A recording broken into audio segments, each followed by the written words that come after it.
My topic is case fatality rate and fatality rate.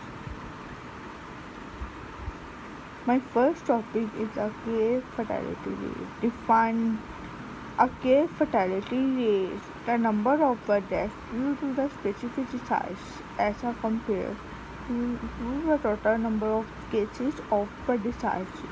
Usually one giving the total number of events occurs in the entity's population over the periods of a time without reference to any of the individuals or subgroups within the population. A case fatality rate CFR, also called case fatality rate or case fatality ratio. On the other hand, the proportion of a woman with major obstetric complications who died in the fatality within a reference period. In Urdu, I will be explaining what is meant by case fatality rate.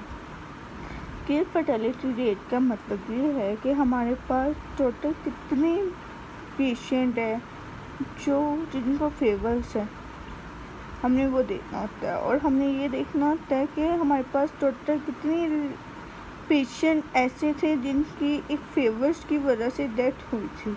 ठीक है, हमने number of death देखनी है जिनकी एक favour की वजह से डेथ हुई थी, और टोटल कितने हमारे पास केसेस हैं जिनकी वजह से डेथ हुई। Like coronavirus is a main important example of case fatality rate.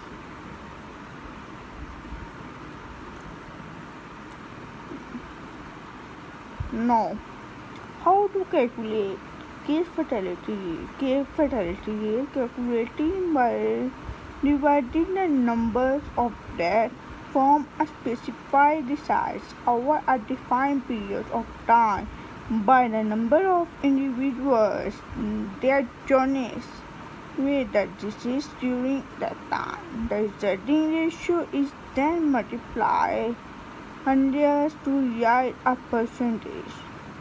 Formulas आपके पास गिवन है, आप दोनों फॉर्मूलाज देखें, दोनों में से एक डिफरेंस है। एक फॉर्मूलाज में मैंने 100 के साथ मल्टीप्लाई नहीं किया और दूसरे फॉर्मूलाज में मैंने 100 के साथ मल्टीप्लाई किया है। 100 के साथ मल्टीप्लाई ना भी करेंगे हमारे पास केस फर्टिलिटी रेट जो है वो गिवन हो जाएगा, लेकिन 100 के साथ मल्टीप्लाई करने का मेन मकसद ये है कि हमारे पास इसकी परसेंटेज जो है वो गिवन हो जाएगी। लेट अबाउट, अगर आपको कोई भी केस फर्टिलिटी फाइंड करनी है और आपने इसको परसेंटेज के अकॉर्डिंग करना है तो तब आप 100 के साथ मल्टीप्लाई कर सकते हैं। अदरवाइज़ 100 के साथ मल्टीप्लाई ना भी करेंगे तो इतना कोई मसला नहीं है। अब मैं आपको फार्मूलाज के अकॉर्डिंग बताती हूँ कि फार्मूलाज हमने किस तरह निकाला था।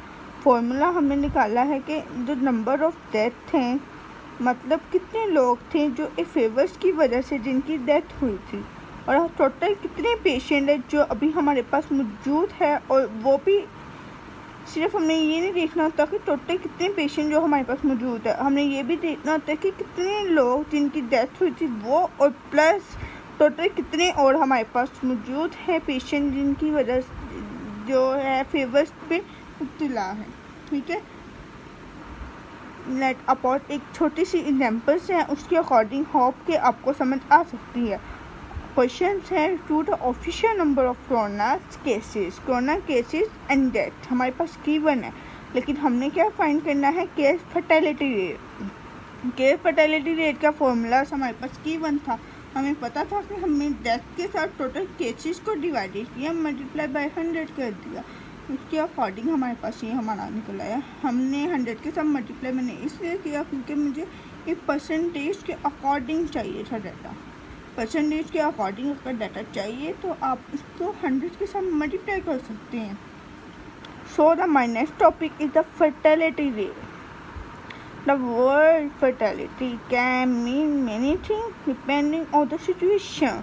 Fertility rate is the average number of a babies to the female during the reproductive year. In other words, the total number of children that would be born to the human female if she lived in the end of her childbearing year.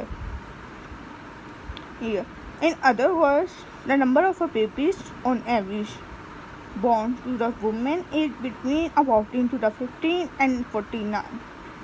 On the other hand, fertility rates are measures of fertility in defining the population over a specified period.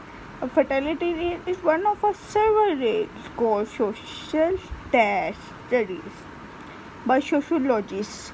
In addition to the birth rate, divorce rate and mortality rate, fertility rate जो हमारे पास use हो रहा है वो सिर्फ और सिर्फ इसलिए यूज़ हो रहा है कि बेबी बॉर्न के लिए यूज़ होता है।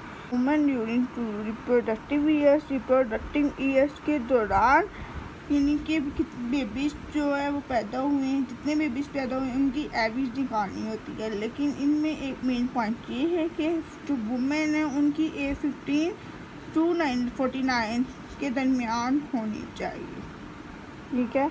On the other hand fertility rate को एक सिविलर रेट भी कहा जा सकता है। That mean social study by sociologicals, जो कि हमारे पास birth rate, divorce rate and morality rate के लिए यूज़ हो रहा होता है।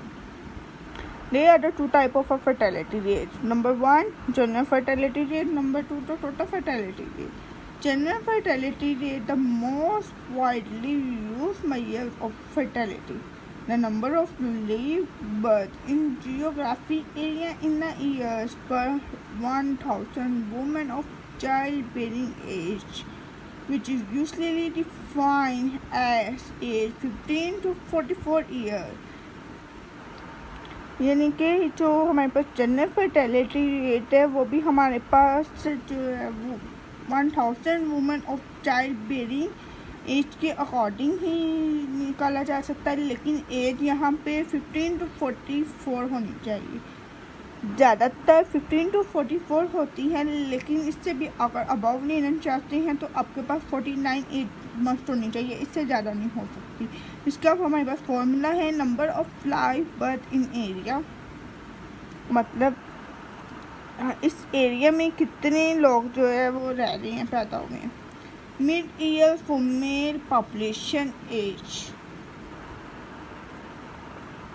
15 to 44 और 49 in same area in same years, मतलब number of birth in area, number of birth area को हमें डिवाइड ही करना है mid year female population age in same areas, इसी एरिया, और मल्टीप्लाई बाय 1000 कर देना है। नेक्स्ट है हमारे पास total fertility rate. Now, every number of children a woman would be assuming that current age specified birth rate remaining the content throughout her childbearing age. इसका भी मेन मकसद वही है जो हमने फर्टिलिटी रेट में बोला है।